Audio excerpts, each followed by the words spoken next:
But the job market in the science industry didn't love me back as much as I loved science. And I was jobless for about 1 year, 1.5 years. This one here kept me going. It's not very easy for you to not have a job for 1.5 years. And then eventually I got a job that I didn't like for 2 months, but I met someone who gave me access to my current company right now. So I met this girl. I used to sell milk. She used to sell milk. And I once asked her, so you work for this organization that gives you jackets? And ours doesn't give us jackets. So you get me a job there. And she said, okay. Then it took her an entire month to give me the HR's email. So I decided to take an off day and just go to the company, which is Bio right now, the one I work for. I had already looked for jobs enough to know that if I carry my CV in an envelope, no one is going to allow me in. So I lied at the gate. I said I was a potential supplier. I was not. So I got in, went to the receptionist. I tried rehearsing a speech that I would tell her that was very, professional, why they need to hire me.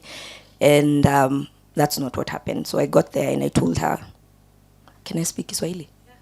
And I told her, eni aje, mi nimechoka nachukia sales, but mi nataka kufanya science. And then she just liked me for that, and she gave out my CV to the boss that I ended up reporting to. And 2 days later, I was called for an interview. You'd be glad to know that I did miserably. I had forgotten every ounce of science because I was selling milk. All the numbers, sales, facings, all that was what was in my head. And I know this is where you think God opened the door for me, but no, it's not.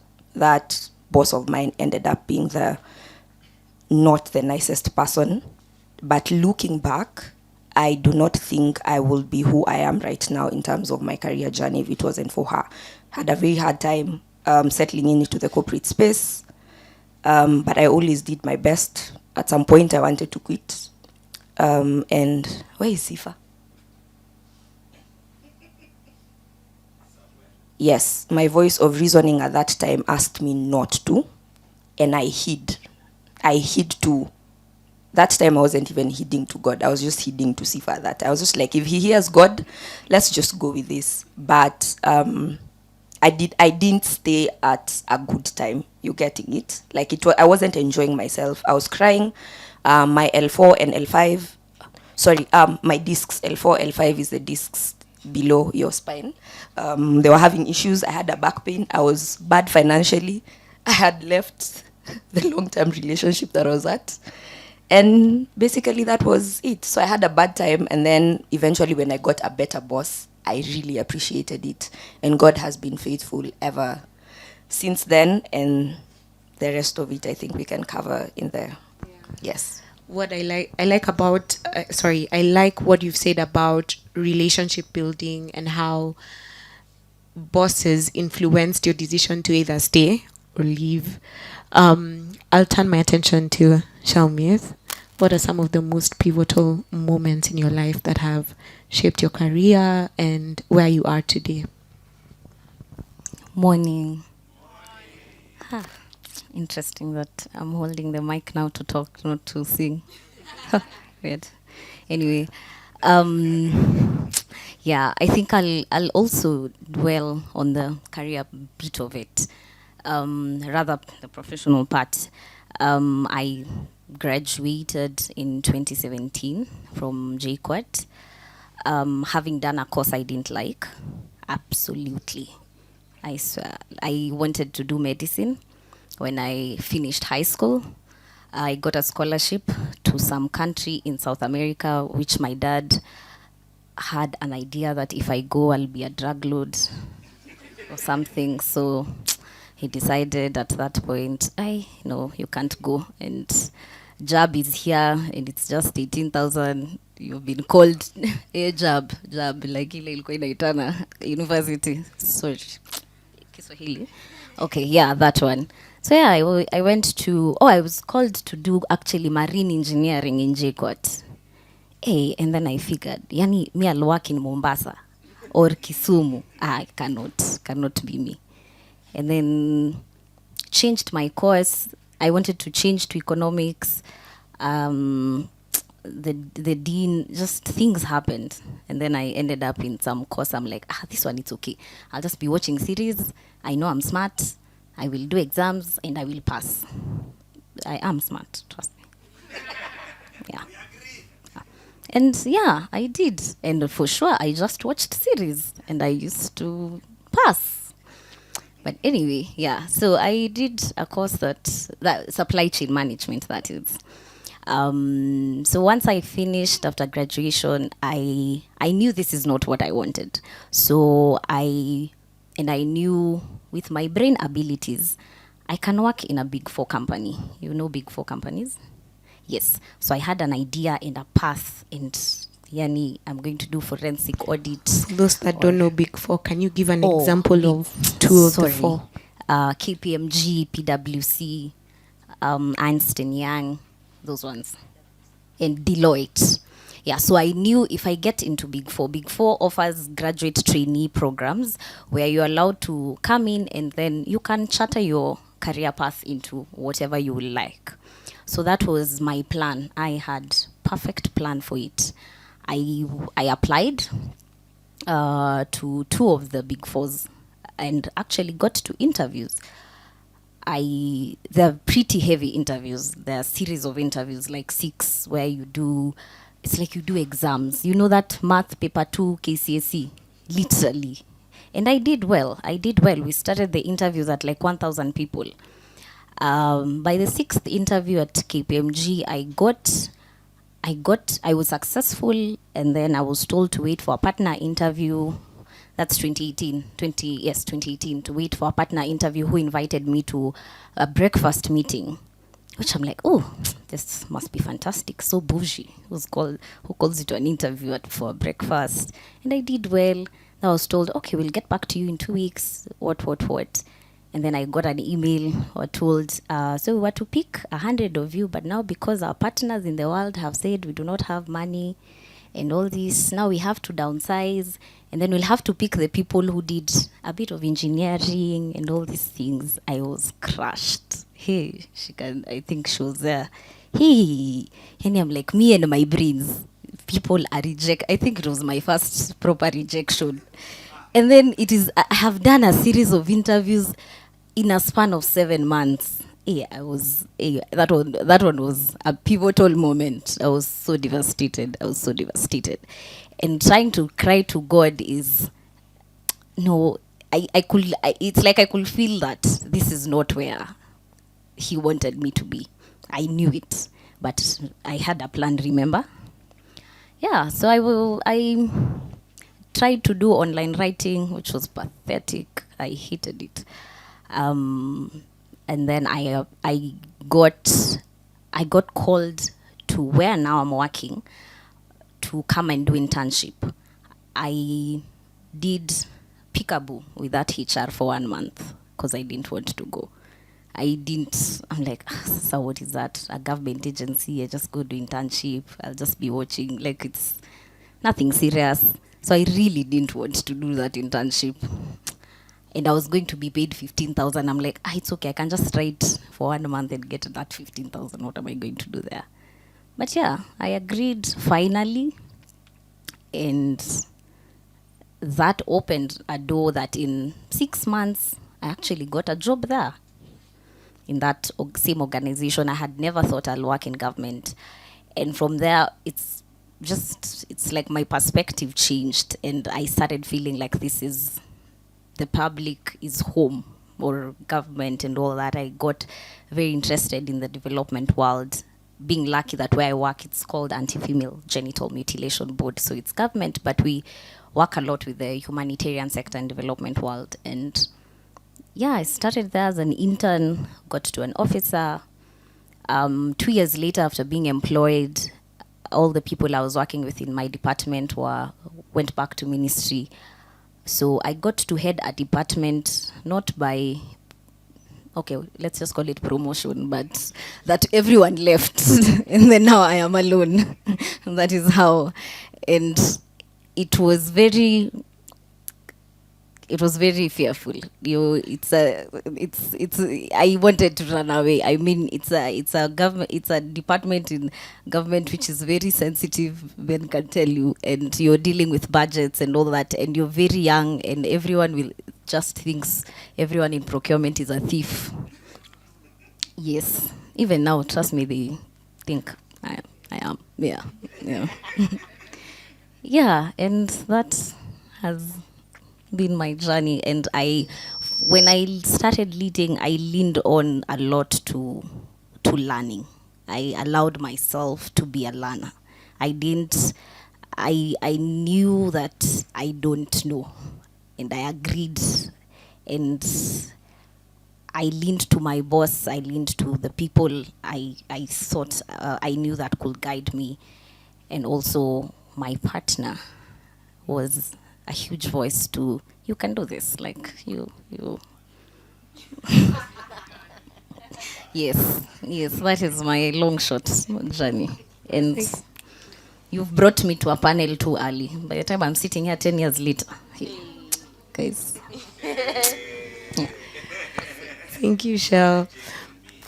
And I like how you and Rosa kind of have some synergy in your story where relationships really matter in your journey, and learning as well, being adaptable and flexible.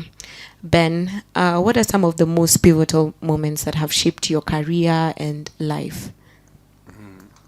Hi, guys. My start was after high school. I'm at a point where trying to figure out what can I do next. And then my belief was banking is the place to be. So I started a diploma in banking, actually. And then a few months in, I meet one of my uncles. And then he tells me, you are sort of restricting yourself. Because with banking, you'll always work at the bank, nowhere else. Why don't you consider accounting? And then I'm like, hey, Esabu, it doesn't work well. And then he tells me, accounting is not maths. You just research and then figure it out. Because with accounting, every other institution, every other business, every other entity needs an accountant. So you have a broad-based area that you can get employment. So I research and then I say, okay, this is workable. Because at the end of the day, even if you do accounting, you don't have to be, you can be an auditor, and it could be a tax. And then, so I registered for ACCA, started. A few units in, another uncle of mine again tells me, you could be applying for jobs if you had a degree, while what you're doing doesn't get you a degree dialect. But I tell them, with SCCA, after a couple of units, you do get a degree, a recognition as a degree. But he tells me, why don't you do both? So I go and register for a degree now. But that now affects the SCCA. I sort of penned it, do this. While I'm doing this, all went well. I graduate, and then you're at a point where sasa wapi kazi. I need employment. And you sort of started getting frustrated.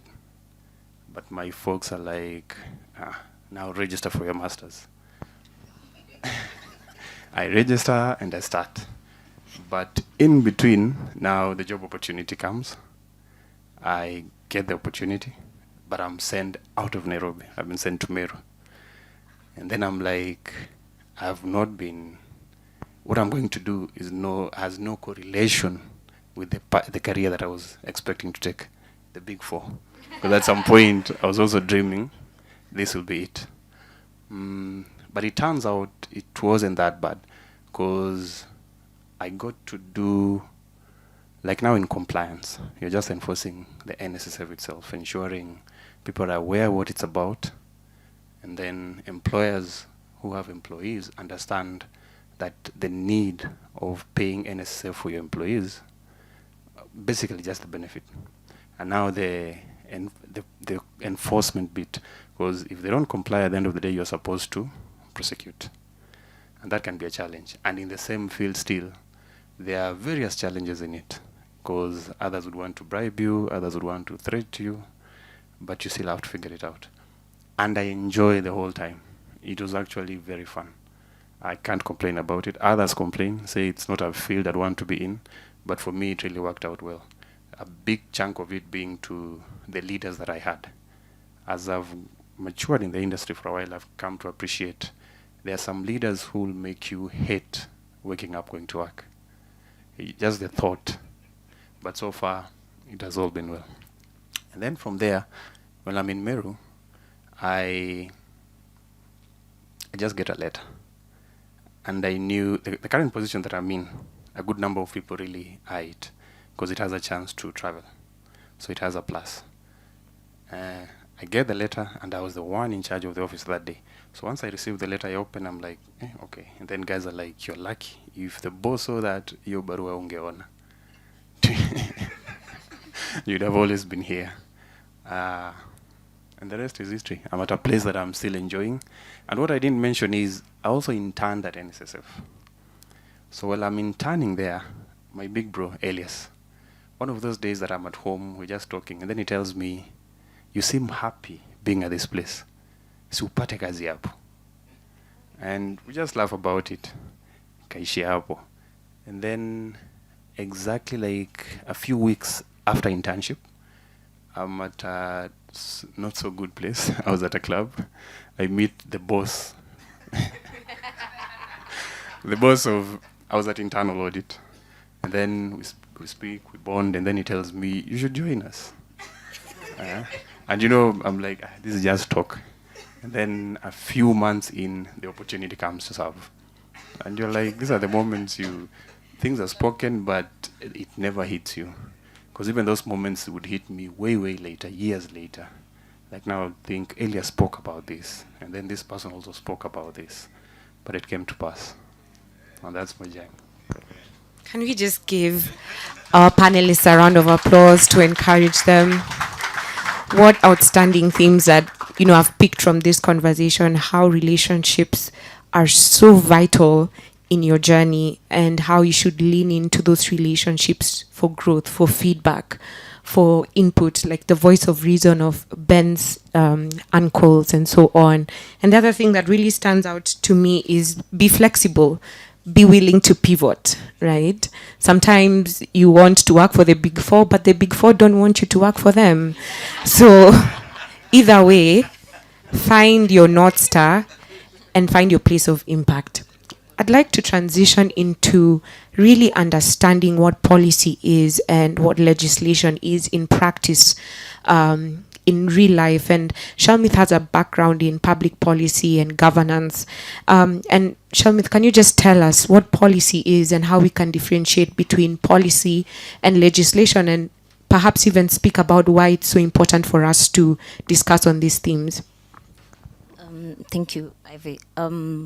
So maybe we can start by defining just the word itself, policy. And policy is a series of intentional and coherent decisions to achieve something, to achieve a goal. In simple words, you can call it a statement of intent, that there is a problem or there is something, there is a goal. The main thing is that it has a goal. There is a goal, there's something that needs to be achieved. And so policy is the decisions or the activities that are intentional to achieve that goal. Legislation, on the other hand, is laws that are put in place to enforce policies. So policy and legislation are very correlated, as policy is a set of guidelines which or plans of governments or corporations or organizations that use, but then legislation is when we need to enforce this policy. So, for example, the finance bill. So the government intends to raise revenue for the country. So that's policy. So they put up an objective, a goal, in order to raise revenue for the country. So that we will call policy. But then because to enforce, but you can't enforce we have a goal, but you really can't force me just to give you money to raise revenue. So what governments use is now legislation. So they will use legislation. So that's why they come up with something like bills or laws or acts or presidential executive orders. So now that's where the legislation comes in. So I'm using finance bill because it's very fresh, isn't it?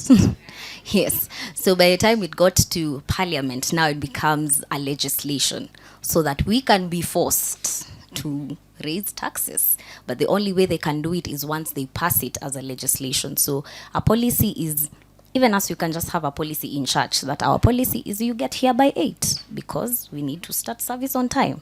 So there is a goal and there is a statement of intent.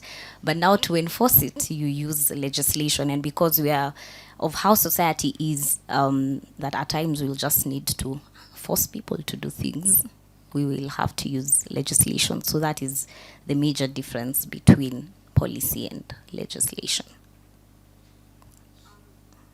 And so looking at scripture and the kingdom of God, would you be able to pick out an example of what could potentially be a policy and how that could be enforced in the earthly realm?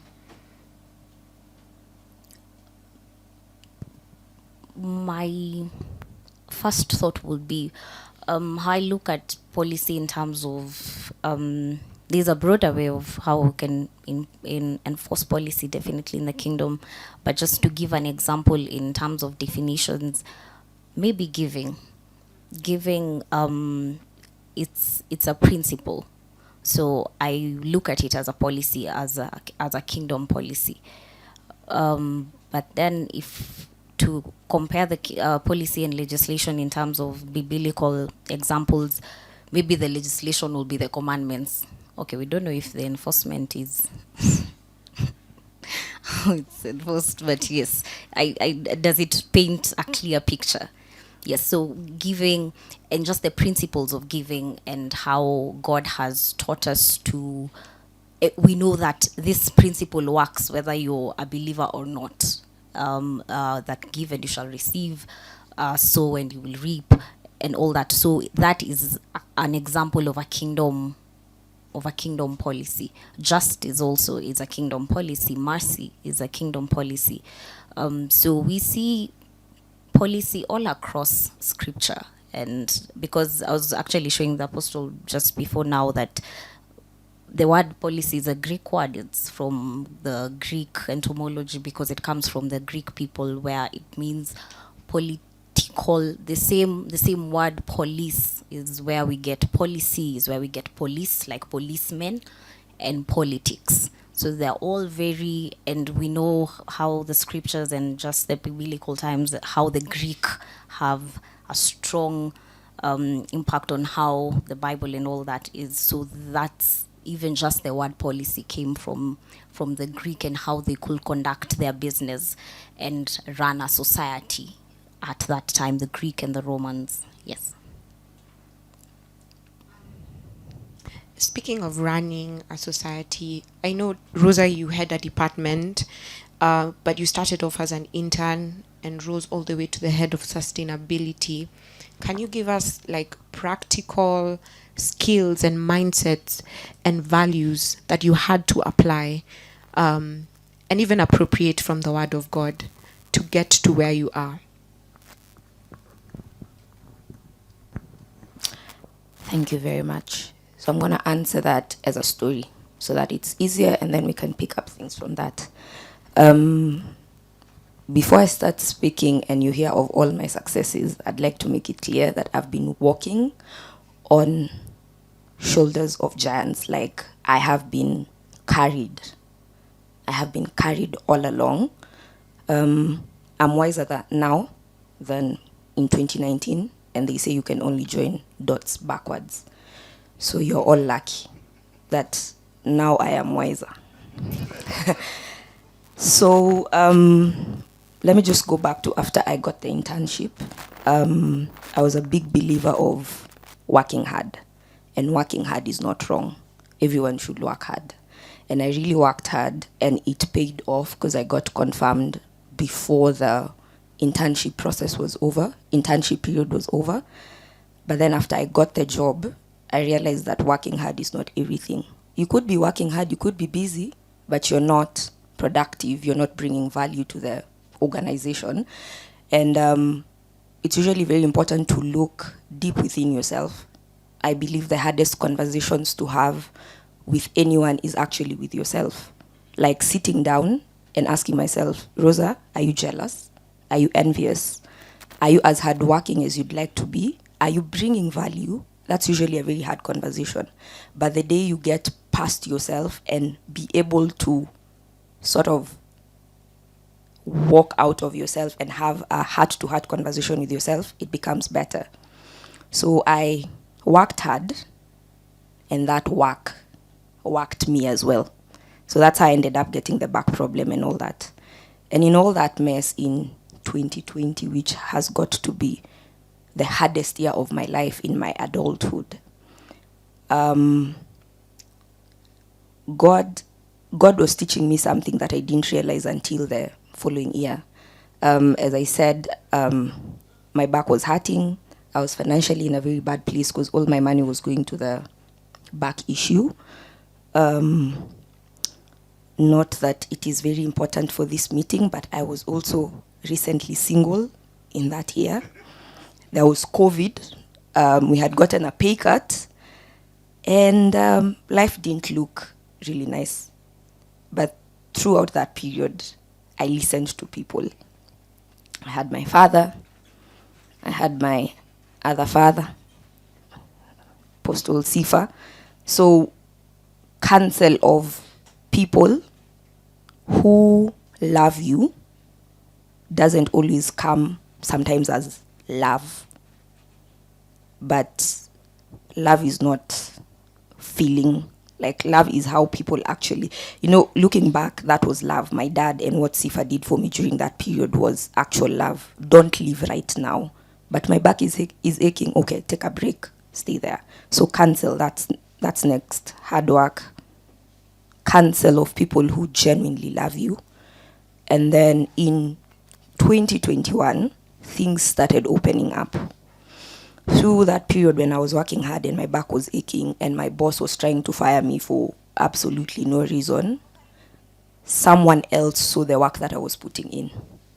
So the other thing is someone is always watching. There is someone who's, maybe the two other panelists wanted to work in Big Fours. There's probably someone who has like a bigger company than the Big Fours who actually sees what they do. So someone is always watching.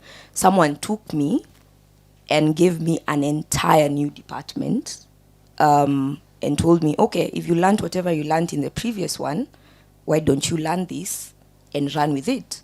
So he trusted me. He gave me links to people I shouldn't have had access to during that time because they were on the same level as him. So directors from Nigeria, from South Africa, and from Kenya. And that's why I keep going back to I have been carried by people. And he introduced me to these people, and I learned, and I listened, and I asked questions. And one of the things I tell my reportees is, if you constantly are saying things and not asking things, you're lying to yourself, especially in the area of work that I'm in. Steph, allow me to deviate for a minute and just explain what I do so that people can understand. So sustainability is a relatively new field. It is a field that brings in people, profit, and planet. So my day-to-day job is figuring out how the people and culture, so that's Ivy's expertise, how people and culture, which is the HR, how are they treating people? How we hiring, how we firing, how we paying people, how we treating people, how we retaining people. It's in logistics, what kind of cars are we using? How's the fuel consumption? How's the maintenance of that? Because by the end of the day, that affects your bottom line as an organization. How's the production happening? How are we sourcing milk? Because I work for a dairy company. How's the quality of services that we're giving our customers? How are we getting their feedback? How are we responding to them? So if you look at it, it's some sort of mini CEO job. you deal with everyone. Your people skills have to be up there. If you don't have them, you have to train yourself. So that's what sustainability is. So I have gone to quality, get out the concept of something I am done. And even with that, considering that's not a very good aspect for any employee at that time, someone else realized it and gave me an opportunity to get into sustainability. And this is exactly what they said. Rosa, you're like me. You get bored very fast. I want to save you from this boredom. And that's an owner of an organization. So someone saw it. They realized I was getting bored, but it's not like I don't like working hard. That's why even if working hard didn't get me what I wanted in the beginning, it's actually what carried me to where I am right now. So when they said that, and I was just like, okay, fine, I'll do it. And then I started learning, and I met someone who I had, God bless her soul, her name is Kat. She taught me everything I know. She was so excited that I was excited about her job, that her 10 years experience, she taught me everything she knew for the last 10 years, everywhere. She's worked across the world, and she taught me everything so nicely. And also, she's pro-family, because these days you will meet women in the corporate space who will not tell you very nice things. So she was pro-family, pro-marriage, and it was a very good experience. And then finally she got a job, and my boss, the one who realized that I was actually meeting these things, we usually have a meeting that has probably 100, 150 people. He never even consulted me. He just said that, hi guys, Kat has gotten another job, she's leaving, but don't worry, Rosa is taking over. So everyone looked back, and I also looked back, because I'm just like, which one? It was scary, one, because I had worked for Kat from an implementation point, not from a strategic point. And the imposter syndrome I had that time was probably 5'5", and I'm 5 foot flat. So it was taller than me. It was it wasn't a good feeling, and I was happy that people trusted me, but it wasn't a very nice feeling, because I was used to what Sifa calls kuosha vyombo. You've ever heard him say that? You know kuosha vyombo? You don't know kuosha vyombo? Okay, sawa. So kuosha vyombo is doing the implementation bit of things, but you're never the one who's the carrier of the idea. So it's just like a non-strategic job. Kazi ya mkono. In kanda ya moko. In People Ops, we call them independent contributors. Yes, Yeah. okay. So let's go with Steph's independent contributor. So this was a whole new role. So when I started doing it, imagine it was easy and I'm flowing. And you'd think I've been there for a long time, but I've only done that. It's going to be my 1-year birthday as the head of sustainability on 1st of September. Thank you very much. And you'd think I've been doing this forever. Like I've sat in panels with people who've been working in this space for 20 years. It's a good opportunity to thank Pastor Kithetu, who's the pastor at Deliverance, because he once said, and this is why men of God are important. He once told me that he was just praying, and then he started mentioning my name in the middle of it. And then Ma'am Charity Kithetu said, na hii mahubiri leo ni kama ni yako? Nikamwambia ni kama. So he called me later and he said, it's been decided, I don't know whether it's been decided or what, that you will acquire knowledge and wisdom that people have acquired for 30 years in less than 6 months. Like, huh? 30 years? Well, I'm not even 30, but you get, it's my whole life, and then he's saying it in 6 months. But then at that time, I had only had like maybe 2 or 3 other prophecies that, by the way, had come to pass. So I was there, and I was just like, I know this is going to happen. And 5 months later, I was calling Sifa. I'm like, guy, Akim na need kuniombea, kuna panel nimeitwa na hao watu, she's laughing because she knows, na hao watu wenye wako hapo, everyone is like way above me. So now looking back, joining all those dots, there's nothing that God has said through my father, Pastor Rwaru, through my friend and Pastor Sifa, through Pastor Kithetu, through Apostle Omondi, that have not come to pass. And they've not even come to pass in their entirety, but because for every word he has spoken, I have gone back and trusted his word. At least every prophecy, Shelmith knows I say this, I take it as a blessing that I am not the type of people who've constantly been prophesied to, because I know every single prophecy over my life. It is written somewhere on my keep note. And every time something or a statement in that prophecy comes to pass, I put that green tick, that green emoji. So I already know what has come to pass, and I already know what is in the process of happening. So just holding on to that faith, then trusting God, because something has happened before, has got to be the most important thing in my life. God has told me, you'll meet people. I don't meet them that time, but I eventually meet them. And then the big question is, do I go to a board meeting and tell them that the Holy Spirit has told me we do this? No. There's no way the Holy Spirit is not going to give you for representing your idea in the boardroom. And then so finally, I'll give you an example of something I told Elias and Apostle Omondi the other day. I was called into a strategic meeting for sustainable consumerism. It is just a big word for majority of where our food is wasted is in our houses. That is just it. So we're saying we have a food security crisis in Africa. And all we're doing is, you go order a burger and someone gives you a lettuce that looks circle. Where did the rest of it go?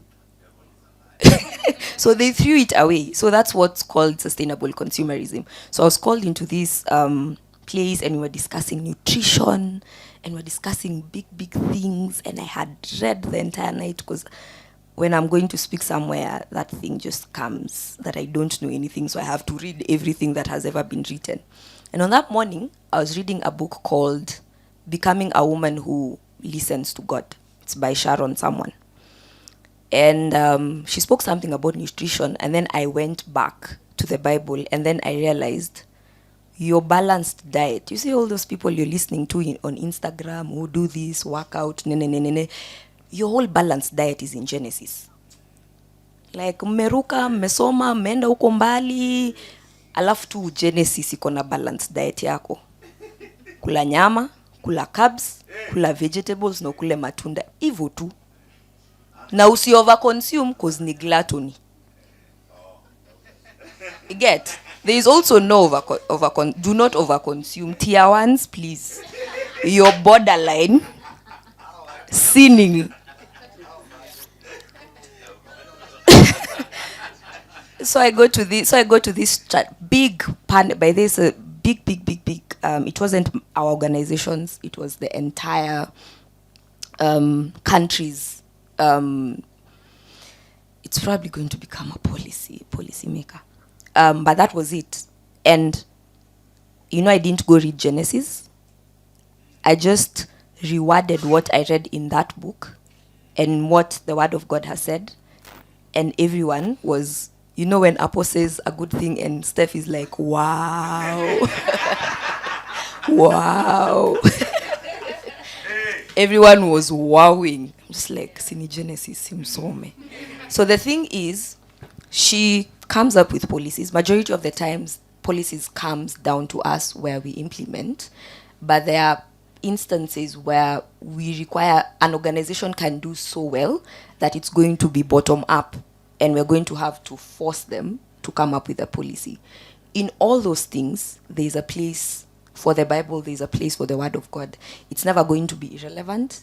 It was good back then. It's good now. It's going to be good tomorrow. It's going to have you covered.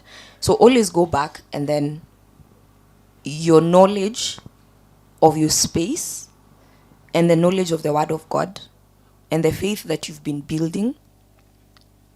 My biggest one at my workplace is love, because I deal with people every day. So if I don't love them, I will perform badly at my job. So now cover it in a corporate term and then offer it in a boardroom. Let me tell you, people are going to stuff it like, wow, yes. So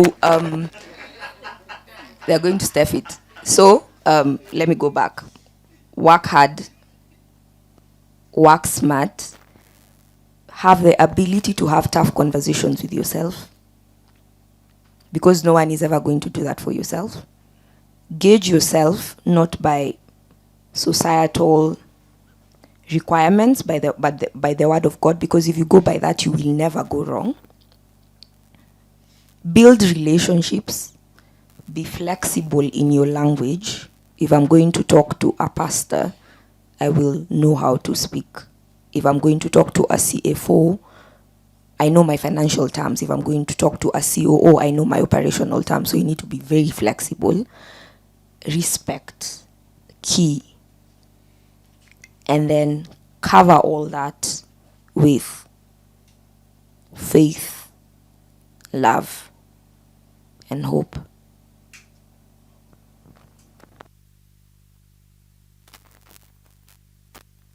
This is interesting because organizations are literally paying millions to do organizational transformation strategies.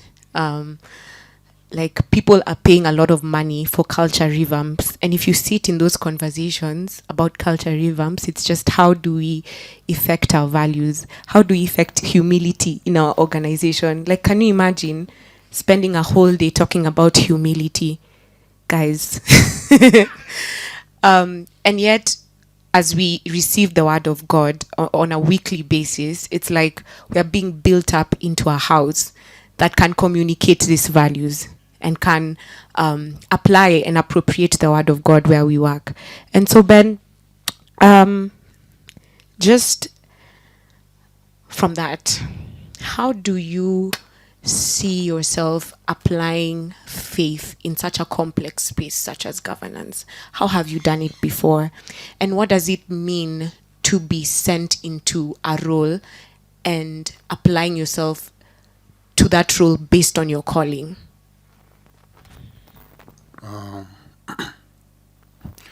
What I would say is, it matters a lot how you, first of all, present yourself, because I'm a believer of you get what you give.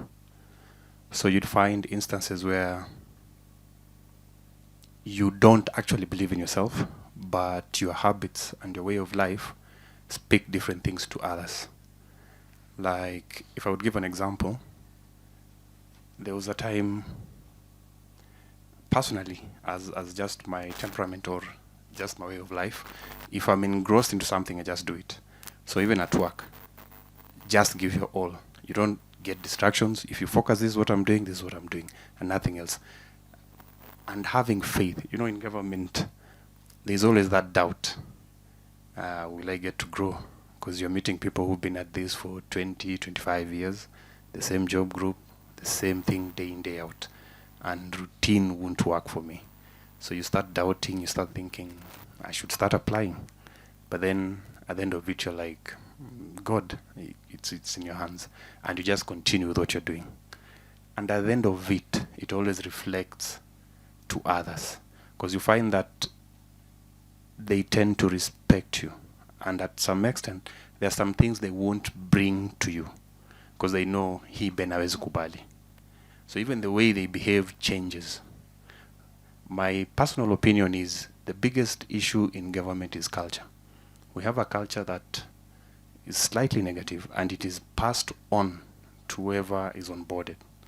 But if you come and try change that, just by the way you behave and your actions, things will always change. Because even if someone has something that is not... Sorry to interject, Ben. Can you define for us what you mean by culture? All right, assuming you were employed earlier than me, you were here 5-10 years before. When I come as a new employee, there are some habits that you'll teach me. If you're corrupt, chances are high I'll be corrupt. If you have, let's say you're not disciplined in even the working hours, you report at 10, report at 11, and then you leave by 2. Chances are high I will pick that. If you are used to shortcuts, let's say there's a receipt that you're supposed to submit, it's worth 1,000 bob. But to you, unaniambia, just add an extra 2,000-3,000. In a few months, I'll have picked that habit. It will just be in me. But if from the get-go, as the new employee, you tell me, can you do this? And I tell you, no, that's not my way. Next time you'll think twice before you come approach me like, can we do this? And then the moment that I realized this works, actually I was not conscious that this is happening because I was just living my life. This is what I'm doing. There was some elective seat within the office. So ideally, people just come up and say, I would like to represent you. And then you get a couple of guys. By that time, there were 2 guys vying for that seat. And each person had canvassed, like you've requested, like, can you vote for me? Can you vote for me? And one guy was sure of getting it. I was in the office, I was at the field. I reported in the office around 3-4, like a few hours before the voting.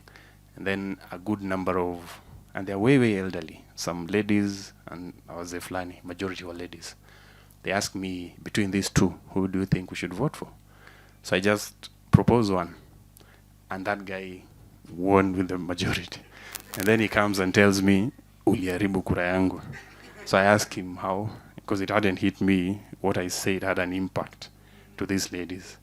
Because they really valued my opinion and believed there's something different with this guy that Ben has seen. And if Ben believes this guy is worth it, then it is worth it. So it makes a difference with your actions, your just daily life. If policy says this is what you should be doing, why should you be going against it? Yes, just stick to it, and everything else works. And in the end, you'll have created some change. Thank you. I think what I'm getting from this conversation is that it starts with you, the change you would like to effect. There's a scripture I'm looking for.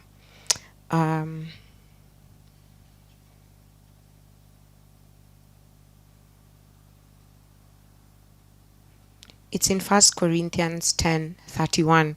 It says, so whatever you eat or drink, or whatever you do, do it all for the glory of God. In whatever you do it all for the glory of God. Just before we transition to the close of this conversation, Rick John, where are you, Rick John? Does anyone have any questions they've written down that they'd like to ask the panelists? Any questions you've written? Okay. Okay, we'll get to that. Voiced over questions a little later, but for now, I just wanted to pick out the written questions. Shelmith, in the government space, I know people have this negative view of government and the government space. In your reflection, your experience, your observation, both in government and before you joined government, can you just reflect on the successes and the failures of the institution of government and how kingdom policy can come in to correct those shortcomings? You said success and failures of government. I think I'll start with what Ben said, and let me start with the failures. Those ones are easy to come up with. So it's just a human nature. And culture. And I'm looking at it from before joining government, that I think one of the things that we know is our culture in government is just bad. And from someone looking outward is, if I am a hard worker in how I want to build my profession, then maybe government is not my place because of the culture, and which is true to a very large extent. That the culture that is there is very red tape, like it's just there, especially in the ministries. But a bit of difference in parastatals, which, because there's a bit of some sort of leadership that is different. And why I say a sort of leadership that's different, and that brings me actually to what can change, is because in ministries there's a lot of lagging, and there are too many people and too many policies and just very bad culture, and no one follows up. And as Ben was saying, you are coming as a new employee and you get people come at 10, at 11 and leave at 4. And there are just 1 million offices. No one really just goes to look for you. So you'll just leave your coat and go. But then in parastatal, because it's a bit of a smaller organization, we are all in each other's business, and I can tell if you are not in and out.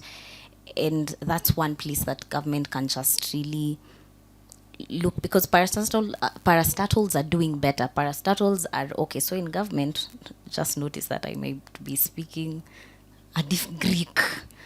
In government, there's 3 arms of government. You remember social studies, and then there's executive, parliament, and judiciary. That one, yes. And then there are ministries. Ministries is, you see the cabinet secretaries appointed the other day, those ones lead ministries. And then under ministries we have parastatals, state corporations, sagas. There's another name. Those ones, yes. So for example, there's Ministry of Health, and then a parastatal and a Ministry of Health is KEMSA. So KEMSA and MOH are 2 different organizations, but one is a parent to the other. KEMSA is a child of MOH. MOH is Ministry of Health. We understand? Yes. So what I'm saying is the culture in the parents is bad. The children are doing a bit better because they're smaller and there's a certain way of doing things, but now the parents are much misbehaving. Are we together? Yes. So yes, that's one big thing that I see as a failure in government, that the culture has just been like that from time and time. I mean, our government has great policies.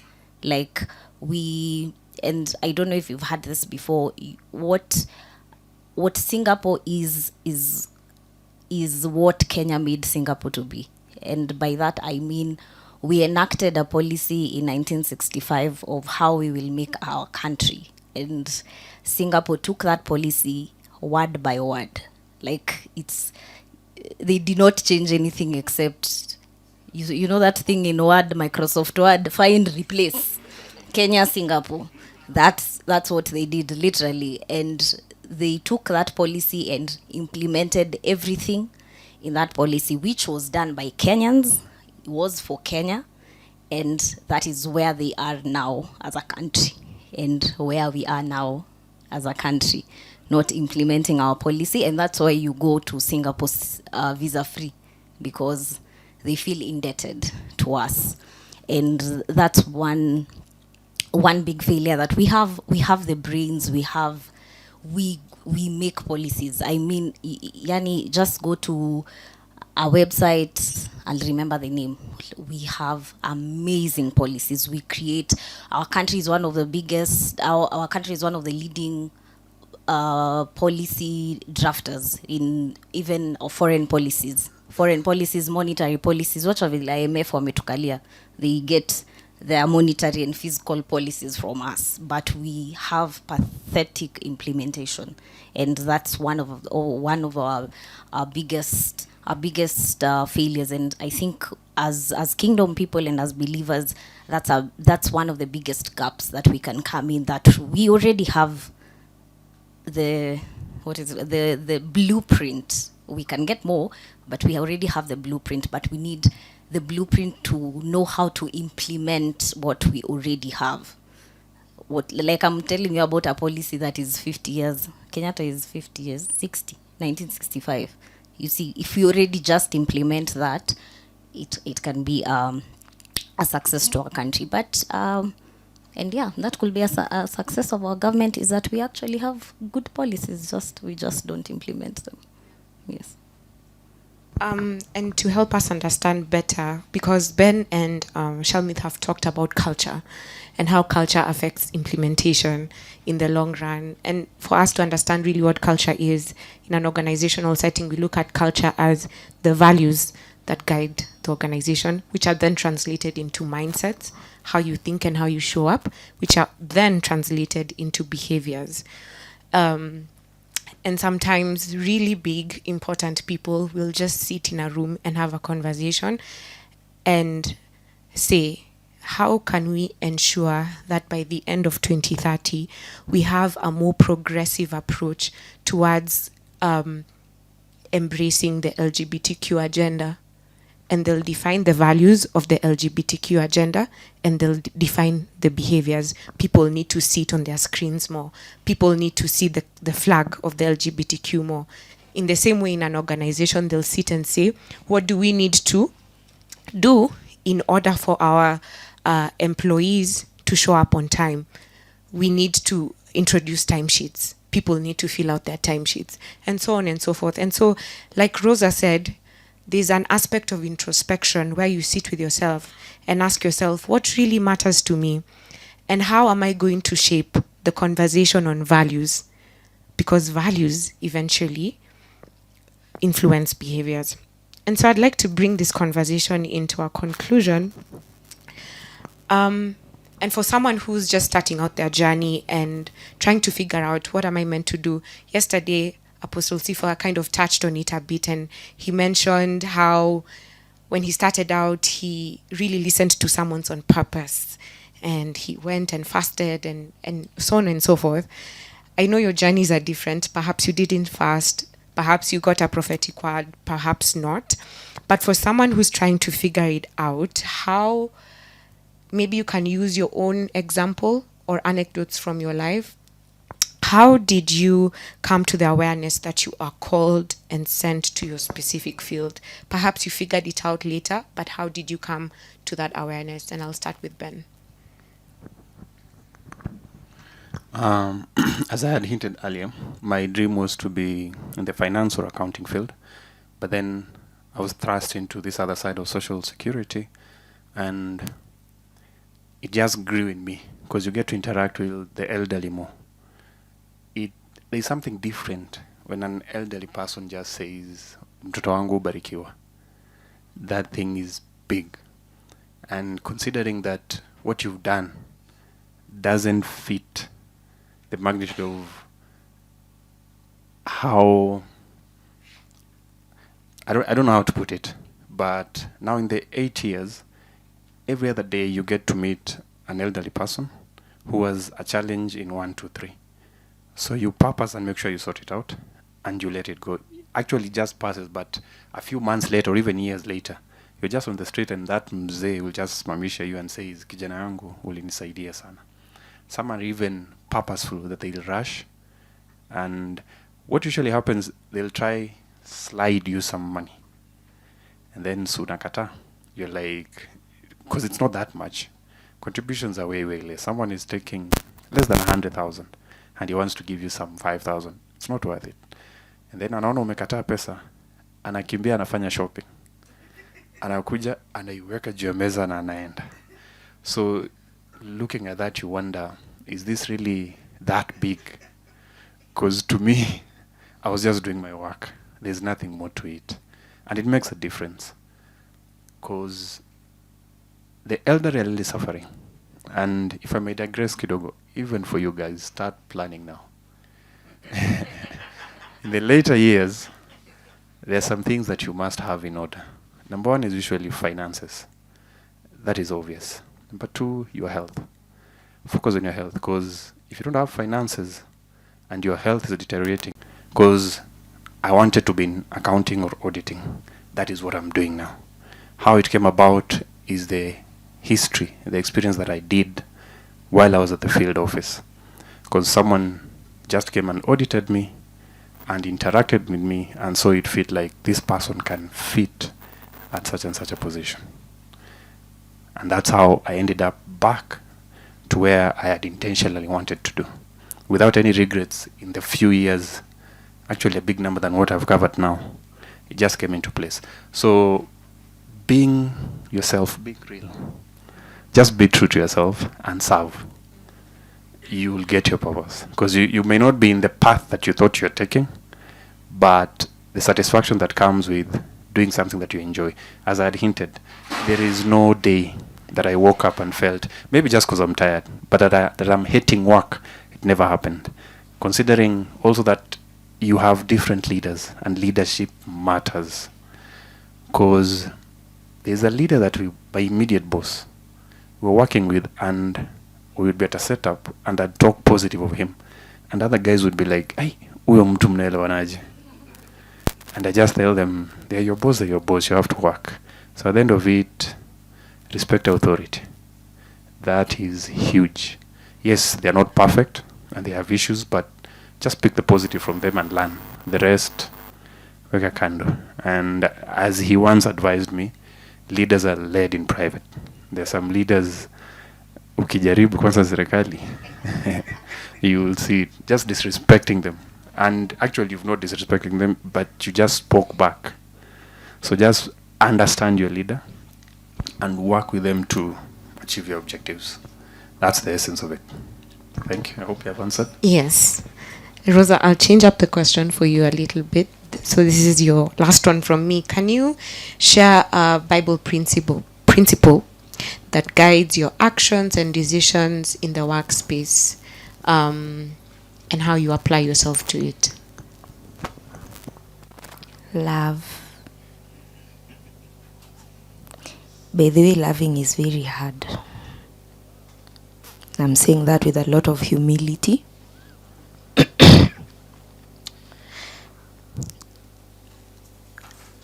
3 years ago, 3.5 years ago,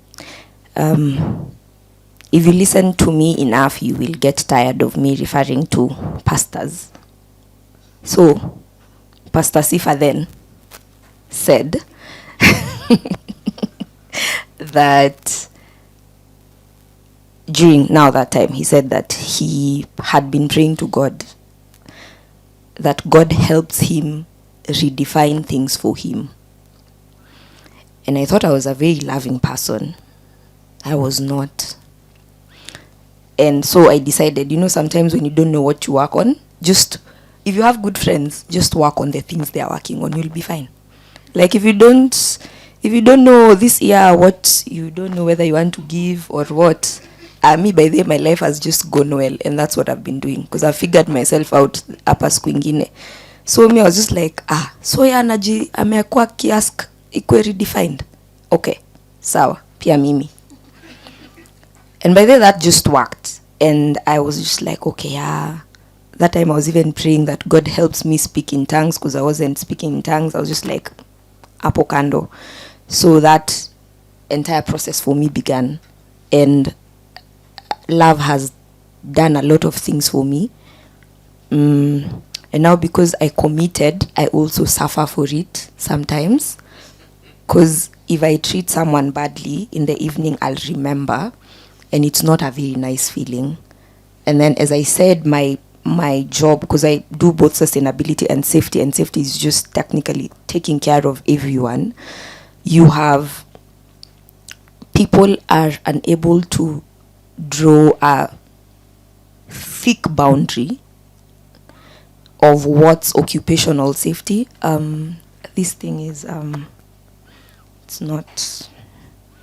It's not giving. Yes. So people are usually unable to draw a line between what's occupational safety and what's not. So if you take care of someone's back, the next day they'll come and tell you that they fought with their wife. And I'm not doing psychology.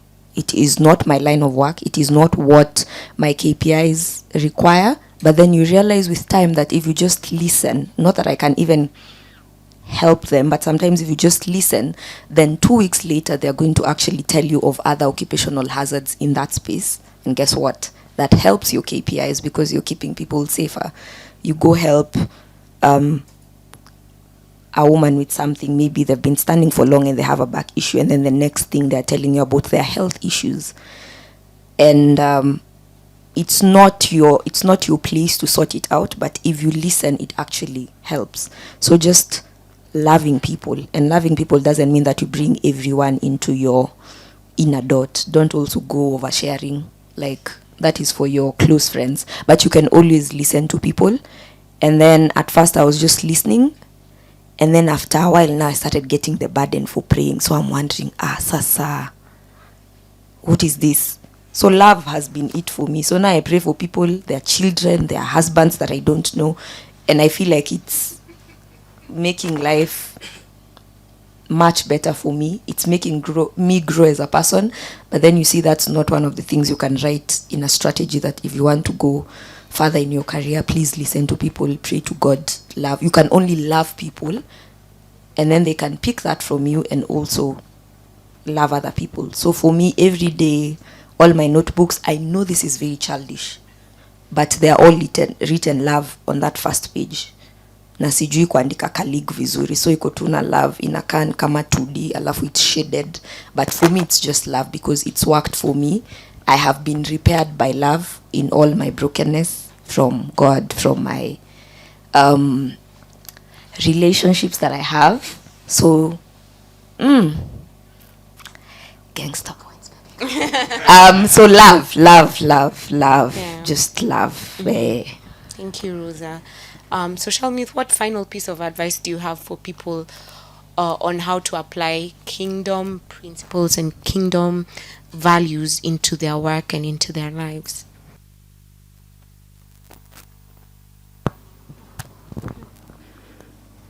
Piece of advice. Interesting. I will give what has worked for me.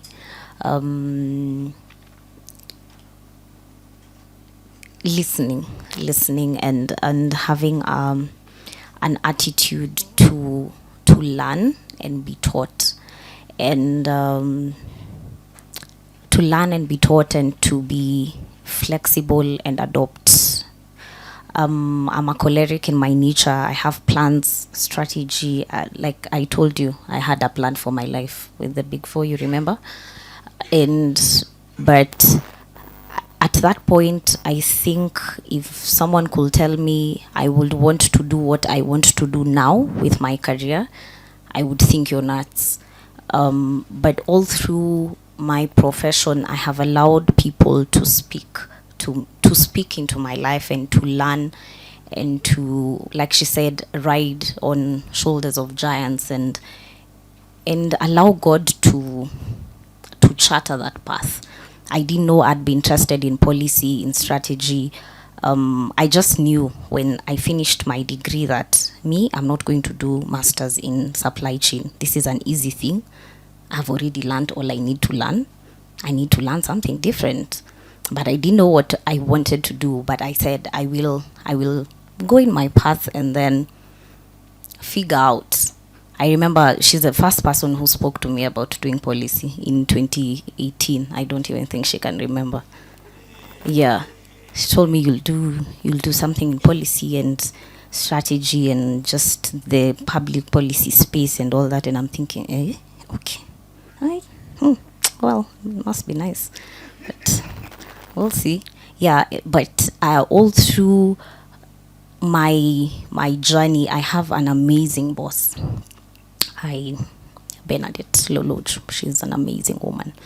But I have leaned on her to learn to grow, to be taught, and even just from the words that are spoken here at YMCA and all the years, for me, listening to these people, and allowing God to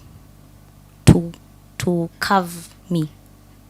We are called what? Potter's clay. That one. Yeah, to be carved in how he's forming me. At some point I told Sifa, no, now is the time I need to do my masters, but I still didn't know what I'm doing, but I just knew I wanted to do something, and if he'd allowed me to do at that point, I would be doing something very different. But he kept telling me, no, just chill, just wait, we will figure it out, and listening to him, just to charter my path. And where I am now, I love what I'm doing. I'm in a place where I am changing my career into policy, and where I'm saying also learning from people. When I got to where where I'm working now, I noticed I had an interest in doing policy drafts, policy analysis, whatever. And in meetings, those are the meetings that I could not keep quiet. Like, I had opinions. There are some meetings, I hate meetings in government. I don't understand why we need to meet for 6 hours anyway. But those were meetings I enjoyed, Okay. No. Those were meetings I enjoyed. And from that is where I was learning, like I'm actually enjoying this. And even people, like my bosses and all that, they could see, okay, I think you're actually good in this. And in my 6 years in my organization, I have been heavily involved in forming a strategic plans. Like one when I was an intern, and now another one. And the strategic plan is big. He'll tell you, yes. But and just to be put in that place where you're literally putting up a strategic plan for an organization, it's a big thing. But that has come because I've allowed myself to learn and grow, and people to speak to my life. So that is my advice. I don't have a kingdom word for it. It's just learn and listen. Yeah. I'm sure the audience is keen to engage with us, and so the mic is ready for you. Does anybody have a question they'd like to point out to our panelists?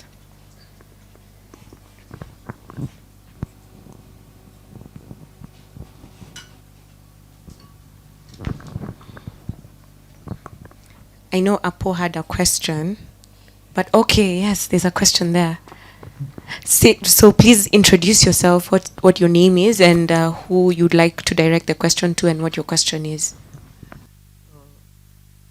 Good morning. My name is Susan Muremi.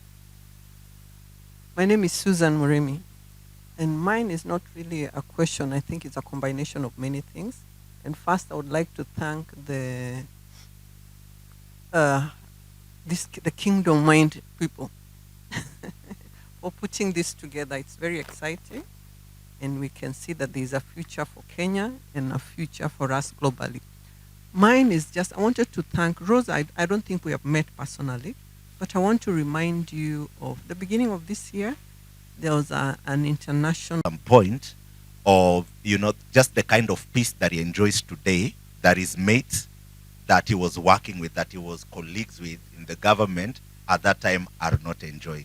So how do you process that? Because I've seen it in your life. If I can give an example.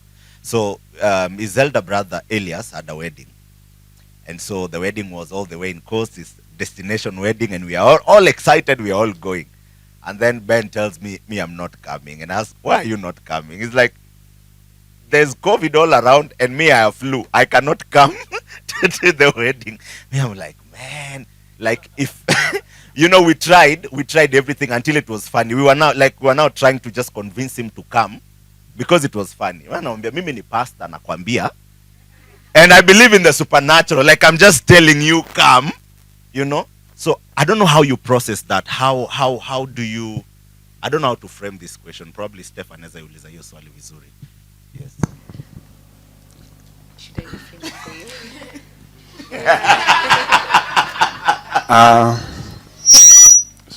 Just to clarify, I had COVID, confirmed. Yes. That is why I didn't attend.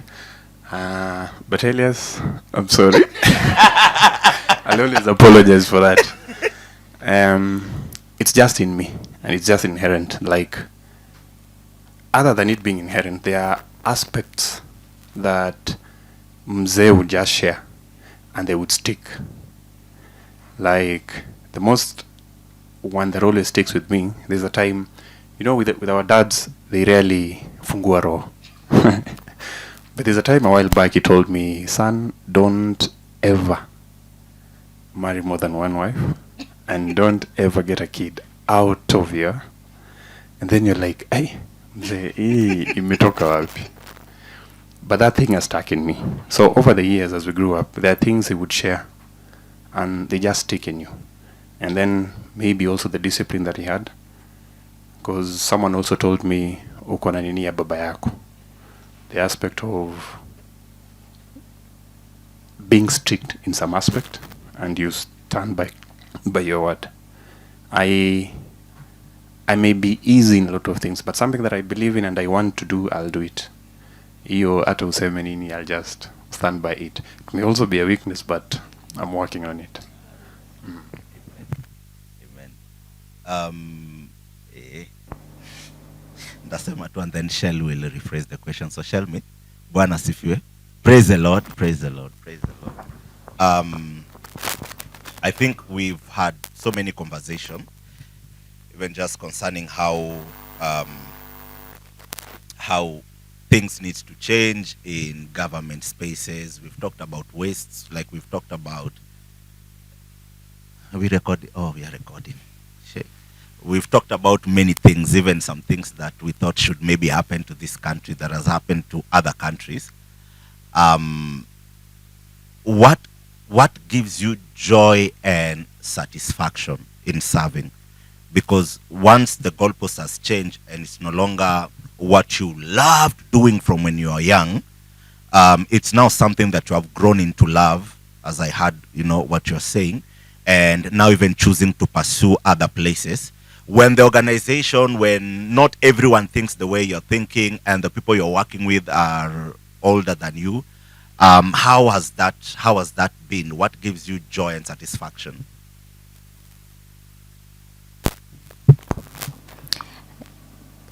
Impact. And I look at it from, and maybe that will also answer something that Steph asked.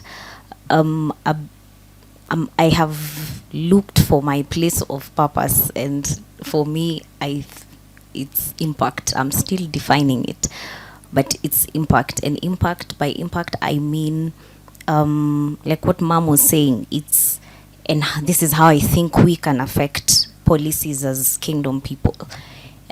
She said something that just stuck out, how the president of Singapore used to say, you can't marry a girl who's not educated.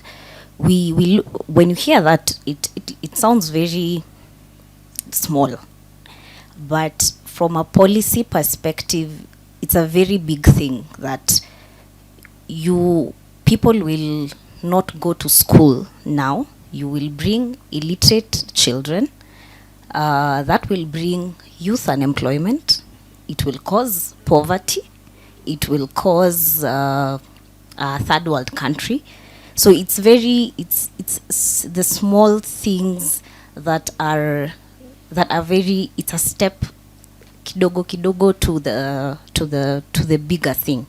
So it's how, and for me that's how I look at, so where I'm at, I work for an organization where we fight for girls not to be circumcised. And it's a very big problem in Kenya. You might not know, but it's a really big problem in Kenya. And that one girl being circumcised means she will be pregnant, or not even pregnant, let's say married off early, because as in the community where she's circumcised, she's told, okay, now you're a woman, go get married. This young girl married, has not schooled, so she'll also bring the same offspring. You cannot elevate her from poverty because now she's been cut legs, like, basically, and now you're bringing a community of poverty, and then now we are dealing with issues of women who cannot even be in leadership places, and all that. So it's the small impact that leads to a bigger impact.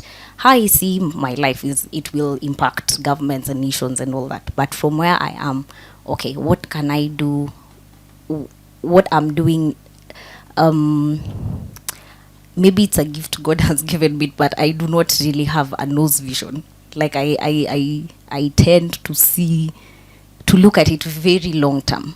Yeah, very long term, and I think that even gave me a more passion and love for policy, because policies are, like she said, just what she's doing in sustainability. You throw your garbage all together, blah blah blah. It's the little actions that form the bigger picture. I don't know if I'm making sense. Yes, and for me that drives me, that I want to be part of the policies and guidance of actions that just that one day we'll see a world where our SDG goals are not goals anymore, but are realized, and not just from community level, but nation and worldwide level. I don't know if I've answered your question. Yes. Hey, so ndarudi back kwako and then one to Rosalid. Alafu me have done. Yako ni just a very short one. So the other day ulini shock. I think it's a conversation I had with Elias, na my wife. In that, you see the way he's chill, like ametulia tu, and then he comes and he tells you I'm running for a post. And you're like, okay. Hii ni kitu ya sisi, you know, us who can stand and then say things that you'll come and apologize later after you have won the election. Nini li drive you just in a minute? Initially, the seat that I was eyeing was something different. Mm-hmm. And it was to be a representative of members of staff to the circle. And that was a few months way later. But then we have a benevolent fund, still the institutions. Some wazee, they just approached me akaniambia, naona unaweza hii, kindly consider it. So I thought about it, I spoke to you, but then decided I'll do it, not knowing the task ahead.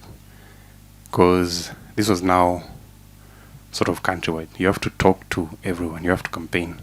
And that is where... How's the campaign like? It was a very big challenge, but after the second time, it just became sort of flawless, because we're just having interactions. I just approach you, talk to you, sell you my ideas, what I believe I can do, and it was successful, because it really went well. If I may not have mentioned, because even Elias was really surprised, because the results were really good. I led with a very big margin, something I also didn't expect, because the second and the third were really a difference of about 2-3 votes, but for me it was over 30-40 votes, and I'm thankful for that. Thank you for the support. What were you vying for? Because I don't know what is going on. I was vying to be a committee member of the Staff Benevolent Fund, and I'm currently the vice chair. Ish. That was also something to say. Rosa, inua tu mkono mali uko. That girl anani frustrating sometimes in a good way. Let me explain why. There are times tutakuwa nae kwa gari, like I remember this time we're in the car and then she's, you know, she drops names. Here, like she was talking about I was in this, you know, I've been in this panel and this panel, and then when mom speaks, you're like, okay, like that's the kind of a panel. So sometimes, you know, she tells me, this person was trying to poach me, and then she mentions the name, and then I want to shout. I think there was even a time I was screaming in the car. Then I remember, I'm screaming. Is it, you know, like, why am I screaming? But it's because of the name. And what is that thing that grounds you? Why is it that not, and this is something enye inanini kwa kichwa, that is, even though I preach it, I teach it, and I meet someone who is living it, that the greener pasture, you know, we have a greener pasture mentality, that if you are going to move jobs, and maybe it gives you, you get to do more TV interviews, like ukosawa, you are to move jobs, and now you are in this big corporation, ukosawa. What is that one thing enye nafanya? How do you judge? How do you decide, okay, I'll say no to this person? Because there are people you've said no to that, you know, if it was me, I'd be like, even though God is saying no, I'll be like, let me go and pray, so that when I come, I tell you it is God, because kuna venye staki kunini usiano, and then it's how you say it. Like, it's not, you understand? So what I don't know how to frame the question again. I have gotten it. Yes. Can I say something before I answer your question? So just like Shell here, I am a severe planner. I plan things out and I will work towards them. And then God akacheza game na life yangu at some point. Alafu nika realize maybe these plans are not that serious. So now what I do, and what I do is I pray, and then I ask God to give me a plan. He's never given a plan. He's never given me a plan, by the way. But what he's confirmed is that he will always give me peace with certain plans. And then he actually never gives me a plan again. So it's always instructions. Like one of the things that Aseka has said in my life, which is 2022 March, he said, it's like she said, I've given you the freedom to read. Anyone who sort of interacts with me knows I will read whatever it is. And Aseka said, whatever you read is going to be a solution to something in the future, man, and that thing has come true. So now, I take those things and I'm just like, I will have peace with them. So even if someone approaches me and it just gives me, there's usually, kuna hata si ik, kuna anxiety ingine mtu anakukaribianga. Those things your mom used to say, like, nasikia maroho. Like, some weird things your mom used to say. Manze, I've become my mom now. So sometimes you'll just feel, I don't know what it is. It's money, but I do not think this is it. That's from a spiritual point of view. From a professional point of view is, my job can be either extremely rewarding, and when I say extremely is, you will be happy. You see, what Ben is talking about has got to be maybe one of the greatest things that I have achieved over time, is just being part of the team that fought for people to get pension at our workplace. Because as I said, sustainability, it's everything. It's people, environment, all those things. I think something is...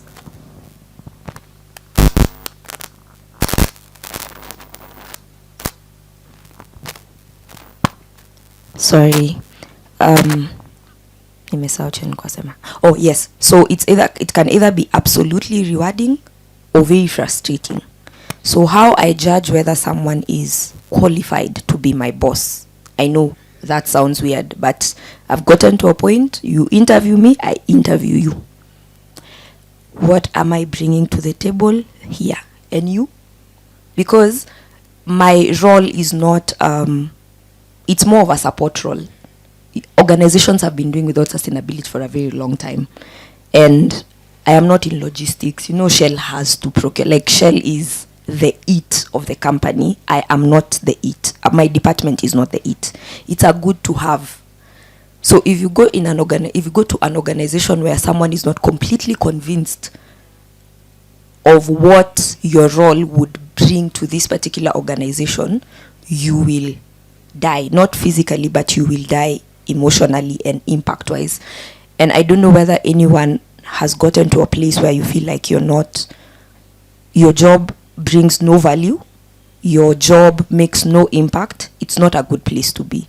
So there's nothing you can really money is good. I want money. I will get money, just so you know. Mnaanza kuniongelesha poa sahi. Money is going to come. Money is going to come. But I also have an agreement with God that it's not going to come without that contentment and peace. So for me, that's it. So someone is going to approach you and you're going to feel, ish, oh, you're no discernment. Kai, I made it. I have love and I have discernment. It is it. Like, I've just grown Christian. So yes, that's usually it. Like, if I feel maroho, I know this is not it. And then some people are also going to approach you in a very weird way. Every corporate woman knows this happens. If someone approaches you not so nicely the first time, they will never change. Please do not get yourself into that place. Do not allow your success to not be linked to God. And it's linked to men. It never works. Imejibu. Asante, mchungaji. There's a question here for Shelmith about the success and failures of government. And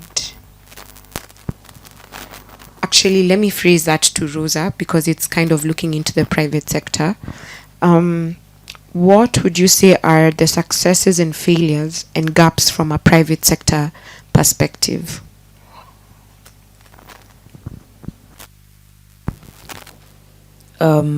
Successes is we will actually follow through, because it's easier to control a profit-oriented space. It's easy to tell people, if we do this, we're going to get money, and then there are bonuses. So everyone is going to work towards the bonus, not necessarily the policy or the implementation of certain policies. They're going to be working to a different goal. The downside of that sometimes is also the same, like profits. So someone might overlook the implementation of a certain policy because it's going to cost money. Let me give an example of something that's going to affect all of us in a very few months. Does anyone know that NEMA at this point requires you to segregate your waste? Okay, it is coming. So you will have in your house to segregate your waste. Like chakula inaenda hapa, plastic inaenda hapa, na carton inaenda hapa. Na carton na plastic si makaratasi. It's just plastic and then there's carton. So if you look at it from a private sector lens, that means that if your canteen had one large dustbin for throwing everything, then now you have to buy 3 of them. And also buy the ones that are labeled. Assuming these dustbins are like 30 to 40K, because I work now in the food industry, so there's color coding, there's all those things. So you want the plastic to be this color and this color. That's an extra cost. If you have, say, 10 Ivy English, 10, like we have a depot in Mombasa, a depot somewhere, manufacturing company. What are those things? Plants. Smart girl. So if you have like 10 plants everywhere, that's an extra 60K. So if you have people looking at the money instead of the impact at the end, then it's usually not implemented. If you have someone who's determined at the top, and that's why all our implementation is based on the top management. That is why everyone, even those who do not like politics, should make sure that whatever you're working, just make sure you get to the top. That is what we want as kingdom people, because that's where decisions are made. Like if my boss decides not to implement that, it's very hard for me to do that. So the money helps. You can either skip the implementation because you're saving money, or you can either do it because there's also money at the end. So I think money can either be a success or a failure from the private sector. Okay, are there any final questions from the audience? Okay, we'll do a second and then Siva. Sure. Let me just add something to what she said, which will also maybe touch on a bit of failures of government, and I don't have a solution. We can think about solutions. Is what she just said of what NEMA will do to us is the top-down approach, and I look at it as it's a success, but it also is a failure in government, where we are putting up policies and then enforcing implementation. We are putting up policies from top and then forcing implementation down, but you have not created frameworks for that policy to work. So you will require me living in Mukuru. I can't probably afford even a dustbin to have 3 dustbins, so where will I get the 3 dustbins from? Yet I can not properly feed my family. So that's a picture I'm painting, that sometimes the failures we have, especially in our countries, African and our kind of countries, even some of the first worlds, is that our people in government and our leaders put up policies, but they have not thought through to the implementation of how does this policy work? So we want people to separate, but how many people can actually afford to separate? And have you even taught them? And that's one of the things that even forced people to go to the street, that, okay, so you want to raise revenue, but have you actually thought about how this impacts the common mwananchi?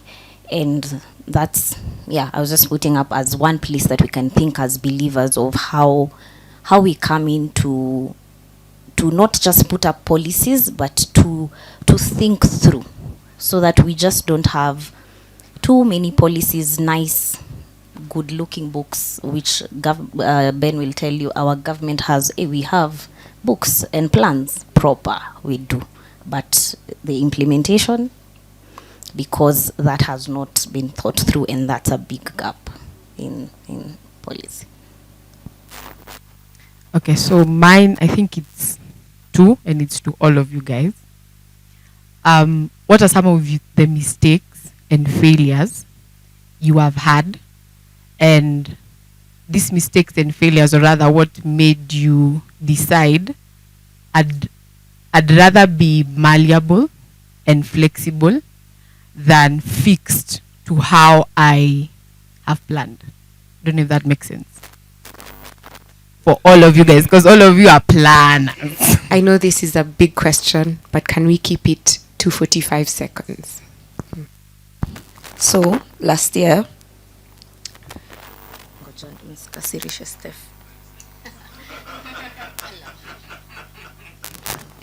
like a timer. So last year, I was doing this big project. I will not get into all the details. We were changing packaging of our milk from a certain packaging to another packaging. I was running the project, and you remember how I said I like plans? I had Excel sheet, 1, 2, timelines, all that, but I was dealing with different people, some who like plans, some who don't like plans, some who like me, some who don't, some who trust me, some who don't. So I kept pushing and writing emails, you know that thing, cover your back, CMB, for the emails. So everything I speak with Aseka, it has to be emailed so that she never rukas me. So I did all that, and then we did it, and I was just like, yeah, we're gonna do this. It's gonna be in the food business magazine for Africa. Hey, recyclers called me. Ati, nani nini hiyo mnafanya? Like 10 of them. So here I am with this nice plan that I thought would put our company ukombele. It's a good plan, but it's not working the way I want. And if it doesn't work, guess what it does? It drastically decreases our sales. So I'm joking with people's money, the entire organization's money. If I tell you, I cried up Kempinski nikiwa from a meeting. Adi, those guys were asking whether I'm fine. They gave me a room to cry because of how bad it was. I cried for 1 hour, me, and the way I'm grown. I cried for 1 hour, and then I called one of our directors, nikamwambia what I'm going through, and she told me, use that CMB to write to the recyclers. They tell you in writing what they want you to do, then take all their ideas and then put them in a plan. When they work, go thank them. So all the people who are beating me, I went to them in humility and asked them, and they wrote to me. And then the success plan at the end of the day was actually all the emails that they wrote me, and it succeeded. And we made it to the food business.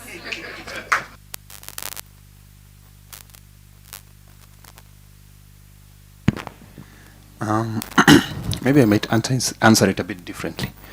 When I was starting now my career, I was somehow a bit lenient to the employers that I visit before I got to understood the repercussions. Because on the flip side, this person has employees who deserve something in their later years in life. So if they don't pay, somebody's hurting. So instead of being, if I put it malleable, now I became sort of rigid. Like, yes, you're supposed to do this, kindly do it. Not because I have an issue with you, but because it's how it should be. And in my current position now as the auditor, you would compromise the systems. So yes, you don't have this, but it doesn't mean I'll just overlook it. I'll bring it out so that it helps you. So to me, it's sort of the other way. I began on sort of a soft spot, but then eventually shifted to, you have to be firm, yes, but understanding. But at the end of it, the policies that we have to implement them. Because I would be breeding a culture of, if you're with Ben, uko sawa, hiyo mtaelewana, two things will work out. And that's not the right culture. Because they also are saying, the HR guys have culture eats strategy for breakfast. So we have identified these strategies and processes that should be implemented. So why should I overlook you not implementing it? So I have to be, if the law says, if the process says do this, or the policy says do this, let's do it. If you've not done it, I'll bring it out, then we'll identify why you've not done it, so that we can help you do it in future. I hope I've answered. He has come from my plans being thwarted by God. Yani, he has successfully hurt me and my plans too many times that now I have decided, okay, fine, let's try work with your way of doing things. And why I have decided that I still make the plans. I really still do. But I have, in hindsight, I'm now seeing that his way is better. If it makes sense. A short example, right now, I had a plan that this year, 2024, by now, I could be having a master in data analysis and statistics from UK. I applied for those schools, and my husband knew it was not going to work, but he kept telling me, you just apply. I'm asking him, oh, no, I can't work. Because at that point, I am not hearing. But I have a plan. But now that did not work out because those rejection letters. Yes, but I got to now do a master that now I love. And there's this data analysis that I wanted to do. A lecturer from the master I'm currently doing put me up to a course of the university that I wanted to do that master of data analysis. It's called London School of Economics. He put me up to it. The school fees was very expensive, but one other thing I have learned in my career is just ask. The worst that can happen is a no. I went to my boss, I want to do this course. Will you guys pay for me? Okay, yeah, we'll pay. And then so now I'm doing that course and this other course, and it has just come all to work out. So, yes. Yes. I think today is one of those proud moments. Just seeing you all up here. The years of laboring and you don't even know what you're laboring for.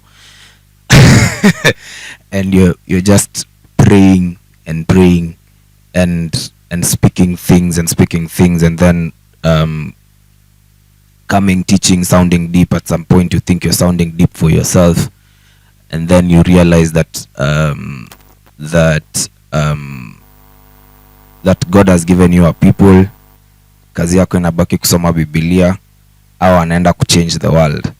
Very, very amazing. Very, very amazing. So I think 2 questions.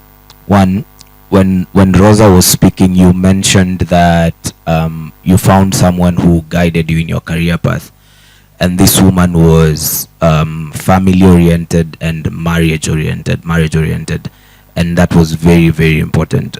If you can, if we can go, like a bit deeper into that, and also Leshinka. And also Leshinka keeps mentioning her boss, and her boss is a lady. One of the reasons she still has her job, because it's us who keep her job. It's us who keeps the boss's job. Like us Sisi watu wa kingdom. One of the reasons she still has her job is because her influence on my wife on marriage does not tamper on our marriage. You get the point. Like ingekuwa ina tamper, she would have gone. Like she would have like immediately gone. Like she would come back, nianze kuona effects za mdosi wake kwa nyumba yangu, and then she keeps her job, and the boss gets. So if you can go, if you can tell us like why it's important, why that is important, and especially because prophetically we think we have seen women leaders, but we have not yet seen women leaders. So prophetically we're going to have an exploration of women leadership for almost at the point of changing stuff without saying kazi yao tu ni kuomba. So how do we enforce a translation of language but still have a rubber stamp that people will say without a doubt this is the work of the church?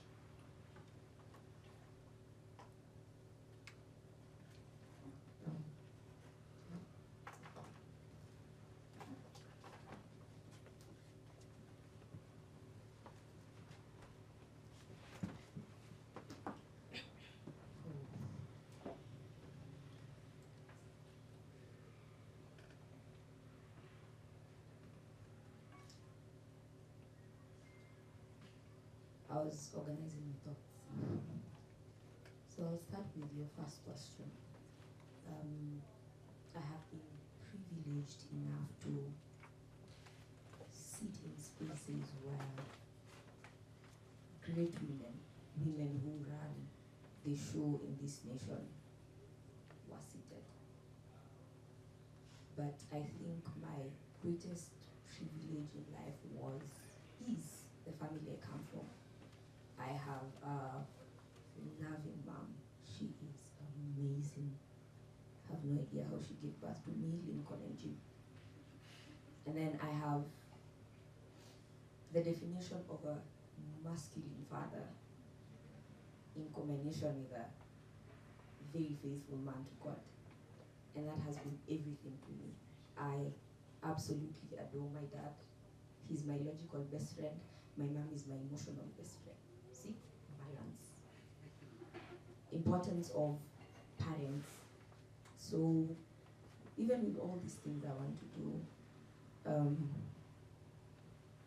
maybe the next 2-3 years when we're seated here, I'll be telling you, I'm the global head of sustainability somewhere. Not maybe, I will.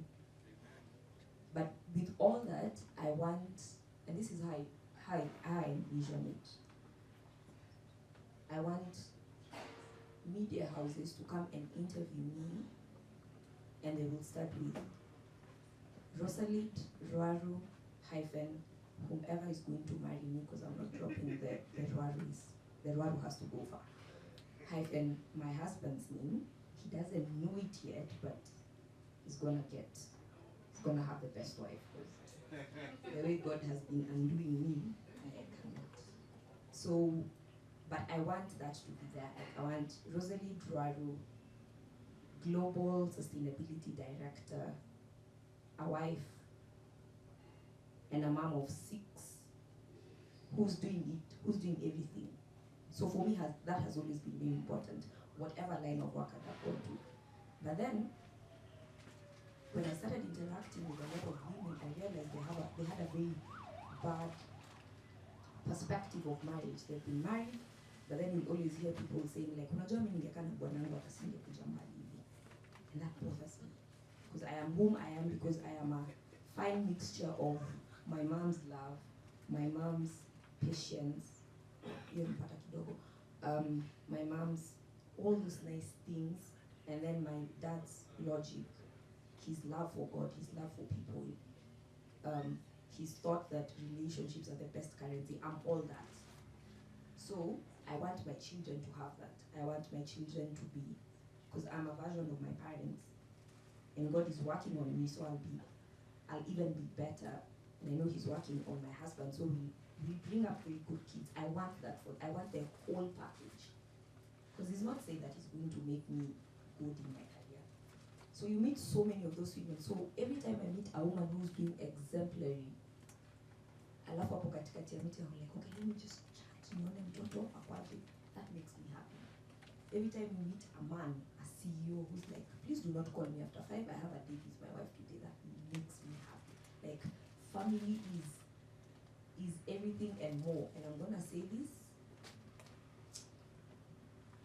but these close people of mine know, I will trade that global director thing that I will get for my family without thinking twice. And I know it sounds crazy, but I've seen what family can do for people. I've seen what moms can do for people, because I will still raise very literate kids, because I've already worked on myself, so I will not be impacting. So for me, that is very important. So every time I meet women and they're like, do this, no further, they stand in their heels and all these strategies, they are government people from the Netherlands, South Africa, Nini, and they're just nodding, alafu akimaliza hapo, you need to go pump. It's beautiful. I can't explain it. It's beautiful, and I know it's hard for them, but it's beautiful. And a strong society, the kind of society that we're trying to build, and the policies that we're trying to make, and the legislation we're trying to make, they're trying to. The reverse of that is sometimes we want to put forward good policies, and then we're destroying the family unit. That never works. It's never going to work. This society is built up of feminine, nurturing, smart women, and protectors, and logical human beings, masculine men. That is it. That is what I want. So with all our policies, family for me is first. So that's why it was very important. And then the other thing is there's an awakening all over the world. By the way, I'd urge you to go and listen to random podcasts everywhere. Russia, Britain, US, everywhere. The media might be showing you that the LGBTQ agenda is winning, and the wars are winning, but I promise you there's an awakening. People are shamelessly talking about God everywhere. Because you sit down and you realize, hey, by the way, you know you can't always be quiet. If people are talking about LGBTQ, you need to be louder. We are not cowards. We want the word of God to go out there. So in this space, you are allowed. And this is why I keep saying my goal in life is to be excellent. Because if I am excellent, it gives me the moral authority to speak at my place of work. So if I'm excellent at sustainability, you will always want to hear from me. No one wants to hear from the mediocre guy or the mediocre lady in the organization. So I'm excellent, and that's my way to you to talk to you about God. So you'll never even have it confused. So I can hear something from God. Of course, I know to say the Holy Spirit whispered to me. You will say, for us to reduce this particular carbon emissions, we need to make sure that we get Kenyan projects in which we can sequester this particular carbon emissions, and make sure that we're still funding this money in our country and growing the people there. So ni nini hiyo nimefanya? Unajua maybe mjelewa, but nimesema tupande miti then hii pesa yenye tumepanda miti inaenda kwa communities, and that's just growth. So it's just expressing kingdom in corporate language. But then when you go for these hangouts, you're not ashamed of saying, don't unajua mimi mali God amenitoa. So don't confuse it. Like, don't hide it. It doesn't help hiding it. And by the way, I report to a boss who's agnostic. He knows I am saved. I have recommended Christian books to him, and he has read them. So do not be ashamed. No one cares if you're excellent. Please do not be mediocre. That's the thing. So don't cover any part of that. Be excellent in this and be excellent in speaking about the word of God. And then, as Ben had said, how you present yourself. So if you learned about forgiveness here, na wewe ndio umeshikia kila mtu grudge kwenu, sasa hiyo ni nini? If you learned about patience, na wewe ndio unarukianga kila mtu uko choo, hiyo ni nini? And be open about things. Like I keep telling people, the reason I'm able to do and to listen to you is because God has given me the grace to do that. So at the back of everyone's mind, there's always Rosa and God. So I call it sustainability and God, sustainability and faith. And everyone now calls it that. Even those people who don't believe in it. So, translation into government.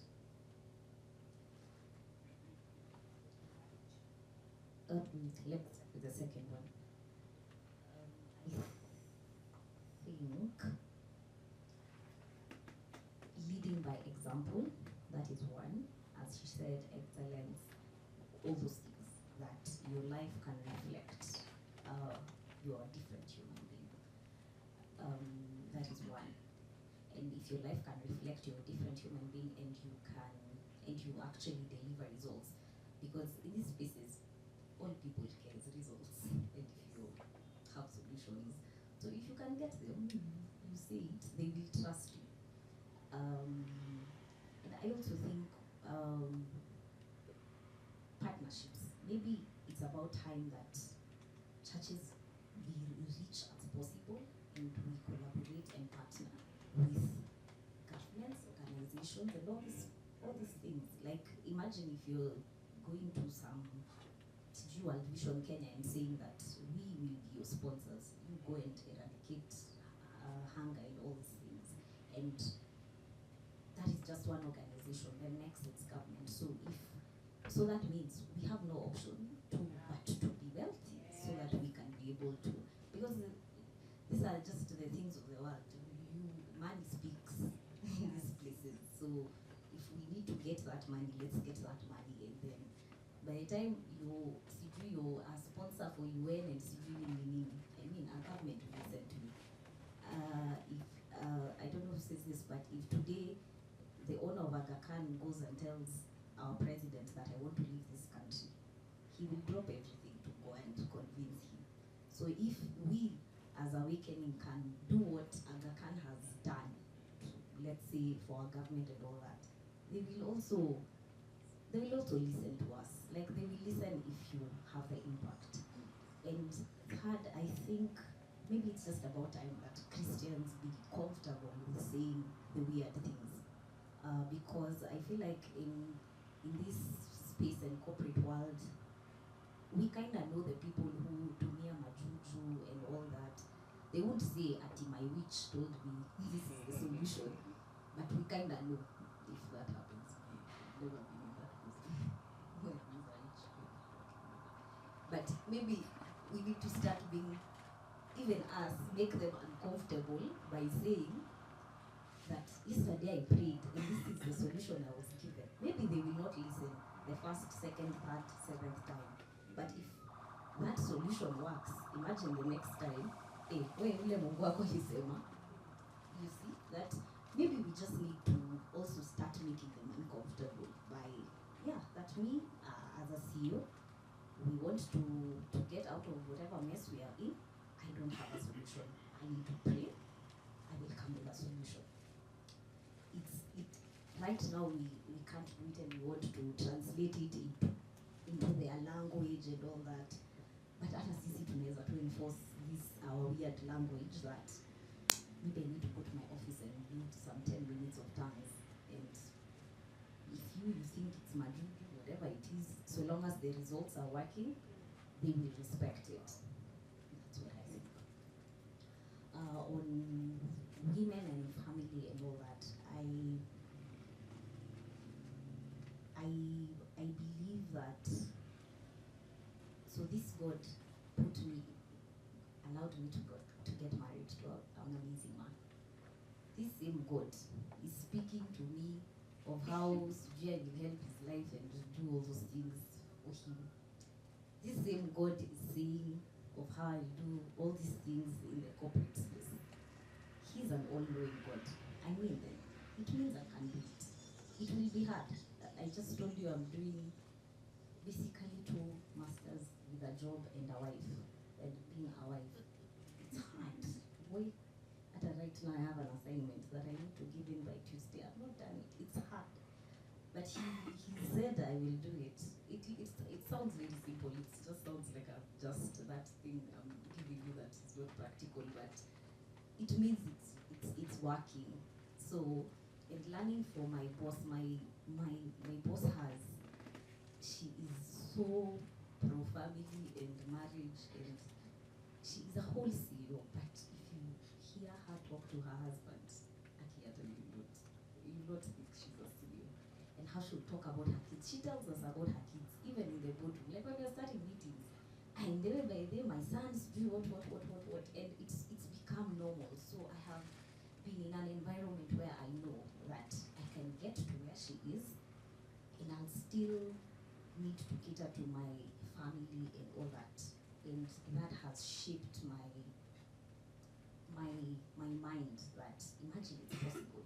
Like it's possible, and with definitely great partners that we have, it's just possible. So we will do global health. But we will do that meeting in a UN, call Switzerland, and then unatoka hapo unaenda kwa nini breastfeeding pump. Because that is why we have private jets, so that my kids can come when I'm going for that meeting, because I need to still go and cater to them. You see, it's just possible.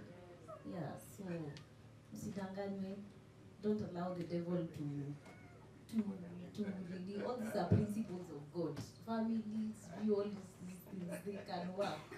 So it will work. We'll take a final question for Kamela to just wind up the conversation. Hi. I've heard you talk about government. I've heard you talk about the private sector. But I would like to also touch on the entrepreneurial space. So for guys such as I, who wanted to team self-employment, how does kingdom policy and legislation look like for us? What would you say, like how would you put it out as this is how you can enforce the policies and legislations? Because you already have that experience, so yeah. The first thing that I would share with you is be involved. At times some policies and laws are being passed without your input, and yet the government call out to people, kindly come and be engaged. The public participation that we are currently talking about, it has been, just because of the finance bill is where now we're getting to hear about it more, but it's always been there. And then number 2, understand these laws, because we have this habit of just accepting sheria imekuja, but do you know where it came from? Do you know what it is about? At times, the government or will take advantage of you just because you don't understand the laws. And yet the laws are available. They're all over. Just research anything that interests you or in your field of operation. Just make sure you have an insight of what happens, or not necessarily in your field. If you see an advert on public participation, you can research on the act or the proposals and just present yourself and air your view. It doesn't matter how insignificant your point might be, because there's an public participation that I went to for RBA, and the people who were there, majority who were more into giving positive inputs, were actually very old people, retirees, and people who've been in the industry for the longest time. While the young ones just came, attend, sign on, leave. It didn't come out well, because ideally it should be us, because for posterity, make sure you're involved. That's it, just try and understand it. If you hear that county government is doing 1, 2, 3, don't just pass that. Try read it, understand and see how does it have an impact on you. And if you have a chance to air something, just air it. It may make a difference. That's it. And then be involved with communities in your field. Because as a group, your voice is more heard. It can be heard way, way more than as an individual. Because if you come and represent this number of people, because these people are usually interested in numbers make a difference. If you're alone, you could do nothing much will come out of that. But if you're a group, they might even reach out to you when they need something in a group perspective.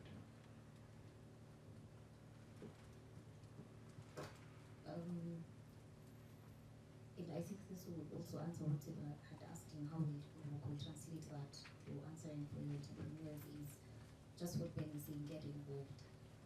And getting involved is you have to know what is happening. And that is something also that we can change as believers, that let's just not get stuck into praying and praying and praying, and you don't even know what exactly is happening in the world, in our society, in our country, because all these bills that are being passed, we go through public participation. Like there's that forum. We are not great at our public participation in Kenya, but it's a step at a time, a step at a time to getting involved. And maybe this, whatever happened in June and July as Mandamano, that now has probably awakened people to actually now starting to, because the only way you can influence something is if you have the information. And even the word says ignorance is death, that one is, because policies have come from, in the theoretical perspective, there's something called the agenda universe. There's a whole agenda universe. Everyone has an agenda, like climate, LGBTQ, plastic, sustainability, all those, then the agenda universe. But when they get to the policy, to become policy or law, it narrows, it's like a whole circle that now comes until a decision agenda. So you have to be informed so that you can know how to lobby your agenda until it gets to that place. So as entrepreneurs is, don't take a stand back, like be involved and know, be on the know, like be on the know, because if you're not on the know, things will just pass you by.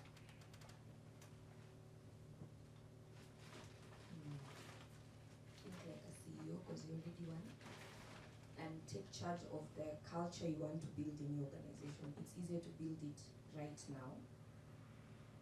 Any organization is lucky to exist right now in the space that you're in with the things that you've been taught here.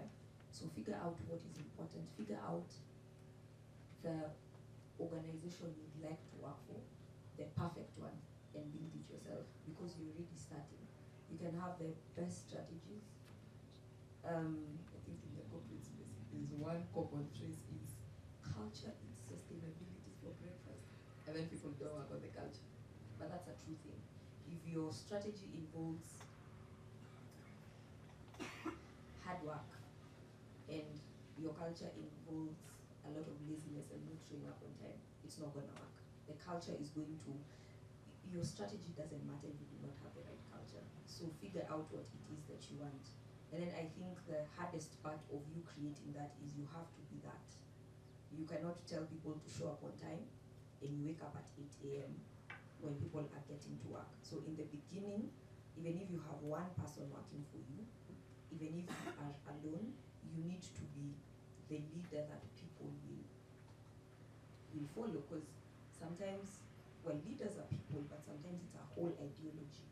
You are an ideology by yourself. So if you wake up early and people are like, hey, you know, this business here, it's working, what does she do? She comes to the office early, she gets things done by the time this deadline is made. Just those small things. So your business right now exists at the perfect time. You are an awakened member of Awakening. You are a kingdom human. You know these things. Build it, build that culture, so that by the time you have 100 people, because the two people you get right now, you train the other 4 people, and then at some point you never know what's happening on the Chile. So you need to build something that you trust, so that you do not become a micromanager. And you know you'll be employing Gen Zs and Gen Alpha, so they don't take any of that. So build the culture you want. Be the organization, be the perfect organization that you'd want to work on, and Manzi, pray. Because some of the things you'd like to see are not what people need. Pray because God knows 10 years from now what you will need. Because you might think this is the culture I want to build. Alafu 10 years from now itakuwa irrelevant. So pray, and then build it, and then become that person. Yes. Amazing. Can we give our panelists a round of applause?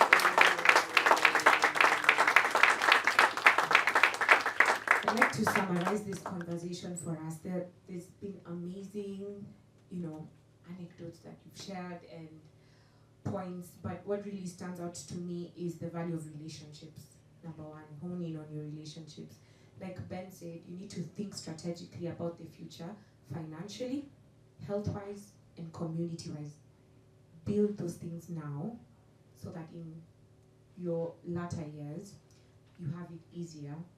The other thing that has really come out of this conversation is the value of culture from an individual perspective, an organizational perspective, and a governmental perspective. And I helped break down culture for us in terms of values, mindsets, and behaviors. And a takeaway I can give you about how to think about culture, if you want to be an influencer in your organization, is a 4H framework, 4 H's. The first H is heart, okay? What emotions do I want to elicit out of this conversation, out of how I act? The second one is head. What kind of skills am I bringing to the table?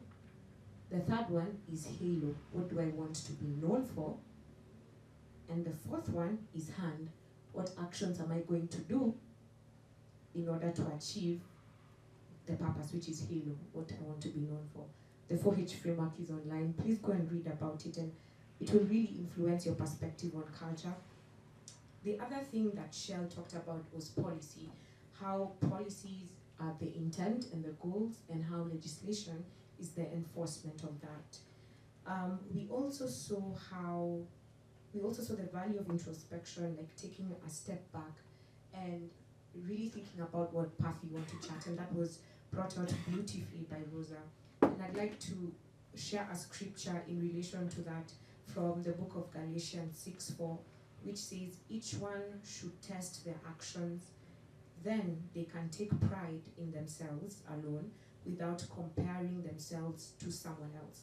So assess your life, look at what is not in alignment to where you want to be. If it doesn't look good, just go back and introspect.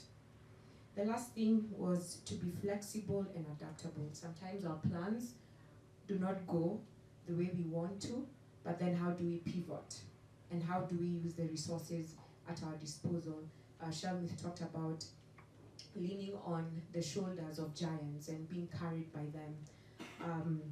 And so guys, thank you so much for making the time to prepare, to discuss behind the scenes, and to bring out your ideas to this congregation. Can we give them one last round of applause? Thank you guys. Have your seats in the congregation. Can we just clap for them and appreciate